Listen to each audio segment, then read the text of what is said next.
जय जिनेन्द्र बंधुओं, आज हम आपको तत्वार सूत्र तथा इसके प्रणेता आचार्य उमा स्वामी जी के बारे में महत्वपूर्ण जानकारी देने जा रहे हैं। उमा स्वामी जी महाराज के बारे में ज़्यादा जानकारी प्राप्त नहीं होती। इनके दीक्षा गुरु और शिक्षा गुरु कौन थे ये भी नहीं पता। कुछ शिलालेखों से ये विदित होता है कि आचार्य कुंदकुंद स्वामी महाराज की परंपरा के थे। आचार्य उमा स्वामी अनेक रिद्धियों से संपन्न थे। आपके शरीर से स्पर्शित हवा विष को भी अमृत बना देती थी। आप अपनी रिद्धि के प्रभाव से आकाश में चला करते थे। आपका नाम उमा स्वाति भी है।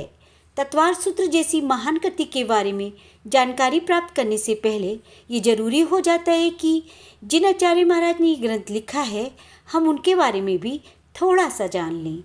एक बार मयूर पिच्छी गिर गई, तब आपने प्राणी रक्षा की भावना से गिद्ध पक्षी के पंखों की पिच्छी बनाई, इसीलिए आपको गृध्रपक्ष आचार्य भी कहते हैं।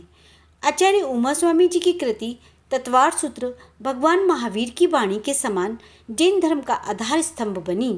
तत्वार सूत्र इस कृति के कारण आप अजर अमर हो गए। जिस प्रकार हिंदू धर्म में गीता का, क्रिश्चियन धर्म में बाइबिल का और मुसलमान धर्म में कुरान का महत्व है, उसी प्रकार जैन धर्म में तत्वार सूत्र का स्थान है।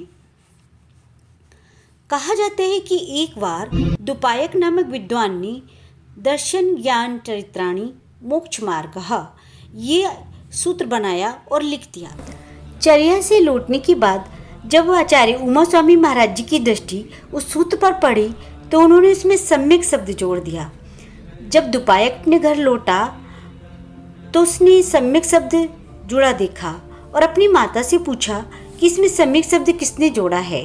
माता ने उत्तर दिया कि एक दिगंबर निर्ग्रंथाचार्य ने जोड़ा है।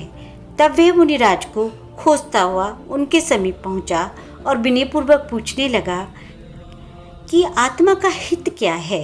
मुनिराज ने कहा मोक्ष है।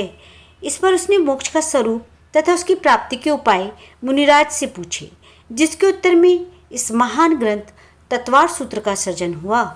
इस कारण इस ग्रंथ का नाम मोक्ष शास्त्र भी है। इसमें 10 अध्याय हैं और कुल 357 सूत्र हैं। अध्याय 1 से 4 तक जीव तत्व का वर्णन है। अध्याय 5 में अजीव तत्व का वर्णन है। अध्याय 6 और 7 में आश्रव तत्व का वर्णन है।